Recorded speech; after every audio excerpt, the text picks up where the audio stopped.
Hi all, welcome back to YouTube channel. അപ്പോൾ നമ്മൾ കുറേ കാലമായില്ലേ ഇങ്ങനത്തെ ഒരു വീഡിയോസ് എല്ലാം ചെയ്തിട്ട്. അധികം കോഡ്സ് അങ്ങനത്തെ വീഡിയോസ് എല്ലാം ഇപ്പോൾ ചെയ്യല്. അപ്പോൾ ഇന്നലെ ഞാനിങ്ങനെ റാൻഡമായിട്ട് നമ്മളെ വാട്സപ്പ് ഗ്രൂപ്പിൽ ചോദിച്ചു എന്തെങ്കിലും സജഷൻസോ കാര്യങ്ങളോ നെക്സ്റ്റ് എന്ത് വീഡിയോ ചെയ്യണം അങ്ങനെ എന്തെങ്കിലും ഉണ്ടോ ചോദിച്ചപ്പോൾ കുറേ സജഷൻസ് ഇങ്ങനെ വന്നു. അതിൽ നിന്ന് ഒരു സജഷനായിരുന്നു ഈ ടോപ്പിക്ക്. അതായത് നമ്മളിപ്പോൾ ലാസ്റ്റ് മിനിറ്റ്സിനോട് അടുക്കുകയാണ്. അപ്പോൾ നമ്മളിപ്പോൾ കുറേ മിസ്റ്റേക്സ് ചെയ്യുന്നുണ്ടാവും. അത് അവോയ്ഡ് ചെയ്യുക എന്നുള്ളത് ഭയങ്കര ഇമ്പോർട്ടൻ്റ് ആയിട്ടുള്ള കാര്യമാണ്. അതിനെപ്പറ്റി ഒന്ന് സംസാരിക്കാൻ വേണ്ടിയിട്ട്. ഓക്കെ, നമുക്ക് ടോപ്പിക്കിലേക്ക് കടക്കാം.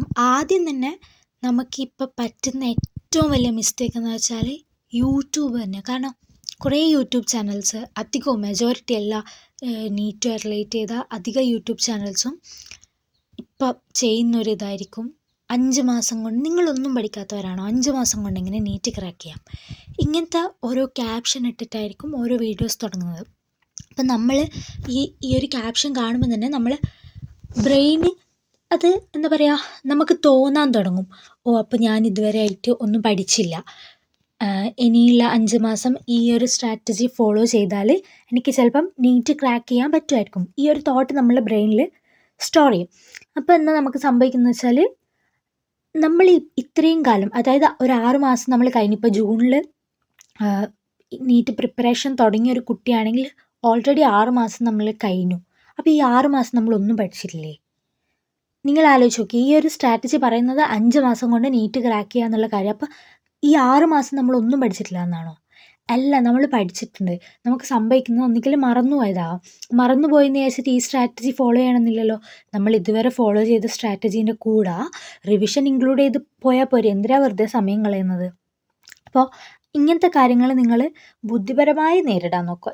ഞാനിപ്പോൾ ഇങ്ങനത്തെ വീഡിയോസ് ഒന്നും പോലും ഓപ്പൺ ആക്കിയിട്ടില്ല ഈ കൊല്ലം. കാരണം എനിക്ക് അനുഭവമുണ്ട്. കഴിഞ്ഞ കൊല്ലമെല്ലാം ഇങ്ങനത്തെ വീഡിയോസ് കണ്ടിട്ട് വെറുതെ ടൈം കളയും. എന്നിട്ട് നമ്മൾ 1-2 ദിവസം നോക്കും അതുപോലെ നമുക്ക് പറ്റുമെന്ന്. പക്ഷെ പറ്റില്ല. കാരണം അത്രയ്ക്ക് ഹെക്റ്റിക് ആയിട്ടുള്ള കാര്യങ്ങളായിരിക്കും, നമ്മളെ കൊണ്ട് ചിലപ്പോൾ പറ്റാത്ത കാര്യങ്ങളായിരിക്കും. ഇപ്പം നമ്മൾ എന്താ വേണ്ടത്, മാക്സിമം റിവൈസ് ചെയ്ത് ക്വസ്റ്റ്യൻ ചെയ്യാണ് വേണ്ടത്. അല്ലാണ്ട് ഒന്നും കൂടി ഈ പറയുന്ന പോലെ പറ്റുമായിരിക്കും, യൂസ്ഫുൾ ആവുന്ന കുട്ടികളുണ്ടാവും. എങ്ങനെ, ഇതുവരെ ഒന്നും നോക്കാത്ത കുട്ടികൾക്ക്, അങ്ങനത്തെ കുട്ടികൾക്കെല്ലാം യൂസ്ഫുൾ ആയിരിക്കും. പക്ഷേ നമ്മൾ ഈ 6 മാസം പഠിച്ച ഒരു പ്രോപ്പർ റിവിഷൻ ഇല്ലാത്തതുകൊണ്ട് മാത്രം നമ്മൾ പഠിച്ചിട്ടില്ല എന്ന ആ ഒരു തോട്ട് വരുന്ന നമ്മൾ എന്തിനും ഇങ്ങനത്തെ വീഡിയോസ് കാണണം. അതാണ് എനിക്ക് ആദ്യം പറയാനുള്ളത്. അപ്പോൾ ഇങ്ങനത്തെ വീഡിയോസിലേക്ക് വീഴാതെ നോക്കുക, ടൈം കളയാതെ നോക്കുക. നിങ്ങൾ മാക്സിമം റിവൈസ് ചെയ്ത് ക്വസ്റ്റ്യൻ ചെയ്യേണ്ട സമയത്ത് ഇങ്ങനത്തെ ഓരോ വീഡിയോസ് കണ്ട് ഇതാവാതെ നോക്കുക. ഓക്കെ, ഇനിയുള്ള കാര്യം, നമ്മൾ എക്സാം ഹാളിൽ ശ്രദ്ധിക്കേണ്ട 2 കാര്യമാണ് ഞാൻ പറയുന്നത്. ഒന്ന് OMR ആയിട്ട് റിലേറ്റ് ചെയ്തിട്ടുള്ളത്, പിന്നെ ഒന്ന് നമ്മൾ ഏതൊക്കെ സബ്ജക്റ്റാണ് നീറ്റ് എക്സാമിന് ആദ്യം എഴുതേണ്ടതെന്നുള്ളത്. ആദ്യം നമുക്ക് OMRൻ്റെ കാര്യം സംസാരിക്കാം. OMR അധിക കുട്ടികളും ചെയ്തു പോകുന്നൊരു മിസ്റ്റേക്ക് ആയിരിക്കും. ആദ്യം നമ്മൾ ഒരു അതായത് ഒരു ആൻസർ ചെയ്യുമ്പോൾ ഡോട്ടിട്ട് പോകും, അല്ലെങ്കിൽ ഒരു പെൻസിലിനെ കൊണ്ട് റൗണ്ട് ചെയ്ത് പോകും. അവസാനം ഇത് കൺഫേം ആയിട്ട് ഫുള്ള് പെന്നിനെ കൊണ്ട് ചെയ്യാമെന്ന് വിചാരിച്ചിട്ട് അങ്ങനെ ചെയ്തു പോകും. അങ്ങനെ ചെയ്തു പോകരുത്. ഭയങ്കര ടൈം കൺസ്യൂമിങ് ആയിട്ടുള്ള ഇതാണ്. കാരണം നമുക്കറിയാലോ, ഒരു ക്വസ്റ്റ്യന് 1 മിനിറ്റ് എന്നുള്ള രീതിയിലാണല്ലോ നമ്മൾ നീറ്റ് എക്സാം പോകുന്നത്. അതിൽ തന്നെ ഫിസിക്സിന് നമുക്ക് ഒരുപാട് ടൈം വേണ്ടി വരും. നമ്മൾ ബയോളജിക്ക് ആ ടൈമും കൂടി കുറച്ച് ബയോളജി ചെയ്യുമ്പോൾ നമുക്ക് നല്ല രീതിയിൽ എക്സാം അറ്റൻഡ് ചെയ്യാൻ പറ്റും. പക്ഷേ ഇതിൻ്റെ കൂടെ നമ്മൾ ഈ OMR പെൻസിലിനെ കൊണ്ട് മാർക്ക് ചെയ്ത് പോയി അവസാനം പെന്നിനെ കൊണ്ടും കൂടി മാർക്ക് ചെയ്ത് പോകുമ്പോൾ നമുക്ക് ഇതിനേക്കാൾ ഡബിൾ ടൈമാണ് എടുക്കുന്നത്. അപ്പോൾ നമുക്ക് ക്വസ്റ്റ്യൻസ് ചെയ്യാനുള്ള ടൈമും കൂടി അതിൽ നിന്ന് പോവും. അപ്പോൾ ആ കാര്യം നിങ്ങളൊന്ന് ശ്രദ്ധിക്കണം. പിന്നെ ഏത് സബ്ജക്റ്റാണ് ആദ്യം എഴുതേണ്ടത്? എല്ലാവരും പറയും ബയോളജി ആദ്യം എഴുതണമെന്ന്. ഒരിക്കലും അങ്ങനെ നിർബന്ധമില്ല. നിങ്ങൾക്ക് പേഴ്സണലി ഏത് സബ്ജക്റ്റാണ് കുറച്ചും കൂടി കംഫർട്ടായിട്ട് തോന്നുന്നത്, നിങ്ങൾക്ക് അത് ചെയ്താൽ കോൺഫിഡൻസ് കിട്ടും തോന്നുന്നത് ഏതാണോ അത് ചെയ്യാം. അല്ലെങ്കിൽ ഒന്നുകിൽ എക്സാമിൻ്റെ 1-2 ക്വസ്റ്റ്യൻസ് ആദ്യം വായിച്ച് നോക്കിയിട്ട് കമ്പാരിറ്റീവ്ലി ഏതാണ് നിങ്ങൾക്ക് കോൺഫിഡൻസ് കൂടുന്നതെന്ന് തോന്നുന്നത് അത് ചെയ്യുക. അല്ലാണ്ട് ഒരിക്കലും എല്ലാവരും ബയോളജി തന്നെ പോയിട്ട് ആദ്യം ചെയ്യരുത്. കാരണം ബയോളജി ടഫ് ആവുന്ന കുട്ടികളും ഉണ്ടാവും. നിങ്ങൾക്ക് ഏതാണ് കംഫർട്ട് അത് ചെയ്യുക. കാരണം നമ്മൾ ഫസ്റ്റ് ചെയ്യുന്ന സബ്ജക്റ്റ് ഭയങ്കര ഇമ്പോർട്ടൻ്റ് ആണ്. കാരണം അതിൽ നിന്നാണ് നമുക്ക് കോൺഫിഡൻസ് ബിൽഡ് ചെയ്യാൻ പറ്റുക. മനസ്സിലായില്ലേ? ഇപ്പോൾ ആദ്യം എനിക്ക് കെമിസ്ട്രിയിൽ ഇപ്പോൾ ഫിസിക്കൽ കെമിസ്ട്രി കുറച്ച് ടഫാണെന്ന് വിചാരിക്കും. ഞാൻ പോയിട്ട് ആദ്യം തന്നെ ഫിസിക്കൽ കെമിസ്ട്രി ചെയ്താൽ അതിൽ ചില ക്വസ്റ്റ്യൻസ് എനിക്ക് ചെയ്യാൻ പറ്റുന്നില്ലെങ്കിൽ എൻ്റെ കോൺഫിഡൻസ് അവിടെ കുറയും. മനസ്സിലായില്ലേ? അപ്പോൾ നമ്മളെ എക്സാമിനെ നല്ല രീതിയിൽ ബാധിക്കാൻ സാധ്യതയുണ്ട്. അപ്പോൾ ആ കാര്യം നിങ്ങൾ ശ്രദ്ധിക്കുക. നിങ്ങൾക്ക് ഏതാണോ കംഫർട്ട്, നിങ്ങൾക്ക് എന്ത് ചെയ്താലാണോ കോൺഫിഡൻസ് കൂടുക അത് ചെയ്യുക. പിന്നെ നെക്സ്റ്റ് വളരെ ഇമ്പോർട്ടൻ്റ് ആയിട്ടുള്ള കാര്യമാണ് കമ്പാരിസൺ മാക്സിമം ഒഴിവാക്കാൻ നോക്കുക. എനിക്കിപ്പോൾ എൻ്റെ പ്രീവിയസ് ഇയറിലെ നീറ്റിൻ്റെ മാർക്ക് പറയാൻ താല്പര്യമില്ല. എന്നെ അടുത്തറിയുന്ന 3-4 പേർക്ക് മാത്രമേ എൻ്റെ കഴിഞ്ഞ കൊല്ലത്തെ നീറ്റിൻ്റെ മാർക്ക് അറിയുള്ളൂ. എനിക്കത് എന്താ പറയാൻ ആരുടെ അടുത്തും പറയാൻ താല്പര്യമില്ലാത്ത കാര്യമാണ് അത്. അപ്പോൾ ഇപ്പോഴും ഇന്നലെ കൂടി എനിക്കിങ്ങനെ DMസിൽ ഇങ്ങനെ ഞാൻ ഓപ്പൺ ആക്കില്ല അധികം മെസ്സേജ്. അപ്പോൾ DMൽ ഇങ്ങനെ ഉണ്ടാവും, നിനക്ക് എത്രയാ മാർക്ക് എന്നുള്ള രീതിയിൽ കുറേ ചോദിക്കും. നിങ്ങൾ പരമാവധി കമ്പാരിസൺ ഒഴിവാക്കുക. കാരണം ഇപ്പോൾ എനിക്ക് എത്ര മാർക്ക് കിട്ടിയെന്ന് നോക്കിയിട്ടല്ല നിങ്ങൾക്ക് ഇപ്രാവശ്യം നീറ്റിൽ സ്കോർ ചെയ്യാൻ പറ്റുന്നത്. അത് ആലോചിക്കുക. ഇപ്പോൾ എനിക്കിപ്പോൾ കഴിഞ്ഞ കൊല്ലം എന്താ പറയുക, ഒരു ഫോർ എക്സാമ്പിൾ ഒരു 498 കിട്ടിയെന്ന് വിചാരിക്കുക. അപ്പോൾ അത് വെച്ച് നോക്കിയാൽ നിങ്ങൾക്ക് ഇപ്രാവശ്യം നിങ്ങളൊരു റിപ്പീറ്റർ ആണെങ്കിൽ നിങ്ങൾക്കും ഇപ്രാവശ്യം 498 കിട്ടണമെന്നില്ല. അത് ഒരുപാട് കാര്യങ്ങളിൽ ഡിപ്പെൻഡ് ചെയ്യുന്നുണ്ട്. ഞാനിപ്പോൾ പ്രാക്ടീസ് ചെയ്ത മെത്തേഡ് ആയിരിക്കില്ല നിങ്ങൾ പ്രാക്ടീസ് ചെയ്യുന്നത്. അതിൽ വ്യത്യാസം ഉണ്ടാകും. എനിക്ക് എക്സാം ഹോളിലുണ്ടായ എക്സ്പീരിയൻസ് ആയിരിക്കില്ല നിങ്ങൾക്ക് ഇനി എക്സാം ഹോളിലുണ്ടാവുന്നത്. അങ്ങനെ ഒരുപാട് കാര്യങ്ങൾ, എൻ്റെ ഹെൽത്ത് ഇഷ്യൂ ആയിരിക്കില്ല നിങ്ങൾക്ക് ഹെൽത്ത് ഇഷ്യൂ ആയിട്ടുണ്ടാവുന്നത്. അങ്ങനെ ഒരുപാട് കാര്യങ്ങൾ നമ്മൾ ഡിപ്പെൻഡ് ചെയ്യുന്നുണ്ട്. അപ്പോൾ മാക്സിമം കമ്പാരിസൺ ഒഴിവാക്കുക. പിന്നെ എല്ലാവരും അധികകാലം വരുത്തുന്ന ഒരു മിസ്റ്റേക്കാണ് സിലബസ് ജസ്റ്റ് ഇങ്ങനെ കവർ ചെയ്ത് പോവുക, റിവിഷൻ ചെയ്യാതെ നിൽക്കുക. ഇത് റിവിഷൻ എന്ന് പറഞ്ഞാൽ ഭയങ്കര ഇമ്പോർട്ടൻ്റ്. നമ്മളിപ്പോൾ വാട്സപ്പ് ഗ്രൂപ്പിൽ പുതിയൊരു റിവിഷൻ്റെ പ്ലാന് പറഞ്ഞത്, വാട്സപ്പ് ഗ്രൂപ്പിൻ്റെ ലിങ്ക് ഞാൻ എന്തായാലും ഡിസ്ക്രിപ്ഷനിൽ കൊടുക്കാം. നിങ്ങൾക്ക് പറ്റുമെങ്കിൽ എന്തായാലും ജോയിൻ ചെയ്യും. നമ്മൾ ബയോളജി മന്താണ് ഇപ്പോൾ നടന്നുകൊണ്ടിരിക്കുന്നത്. ഫസ്റ്റ് സെഷൻ, അതായത് ബയോളജി ഈ ഒരു ഡിസംബർ മന്ത് ബയോളജി 3 പ്രാവശ്യം റിവൈസ് ചെയ്യാൻ പറ്റുന്ന ഒരു സ്ട്രാറ്റജി ആയിരുന്നു. ഫസ്റ്റ് റിവിഷനിൽ സക്സസ്ഫുള്ളി കഴിഞ്ഞ് എല്ലാവർക്കും ഭയങ്കര യൂസ്ഫുൾ ആയിരുന്നെല്ലാം പറഞ്ഞായിരുന്നു. കമ്മ്യൂണിറ്റിയിൽ നമ്മളത് പോസ്റ്റ് ചെയ്തിട്ടുണ്ടായിരുന്നേ.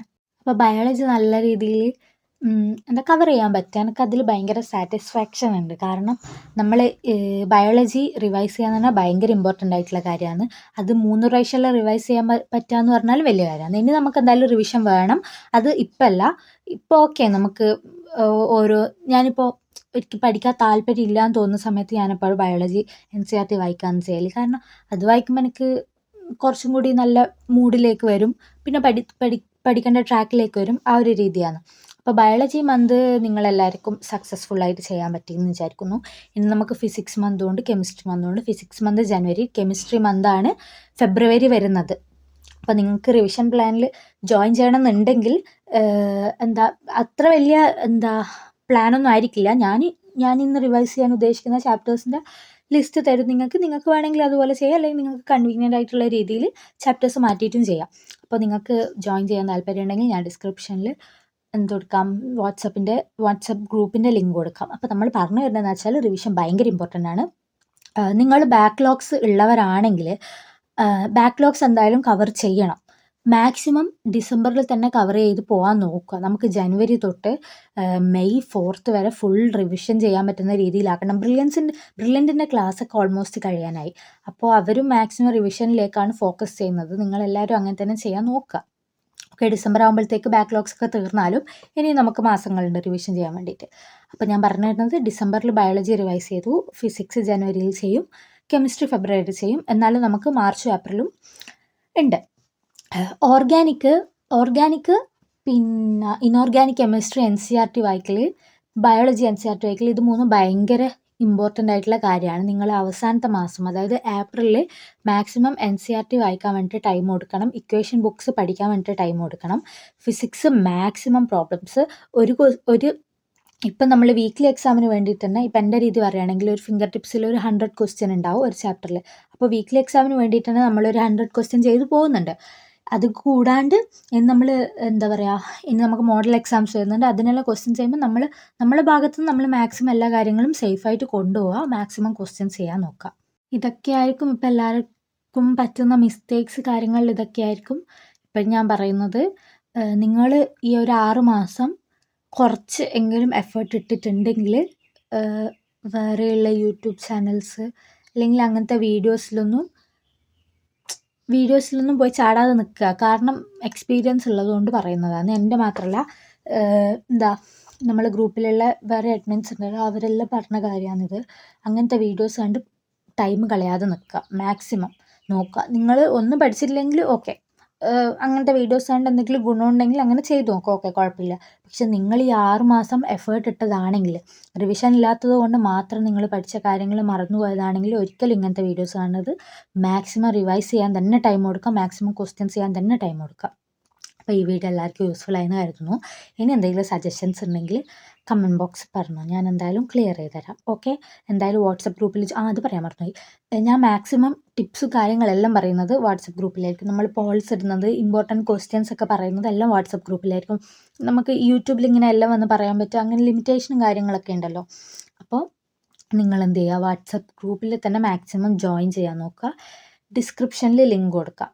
ഓക്കെ, അപ്പോൾ എല്ലാവരും നന്നായിട്ട് പഠിക്കുക. Thank you for watching.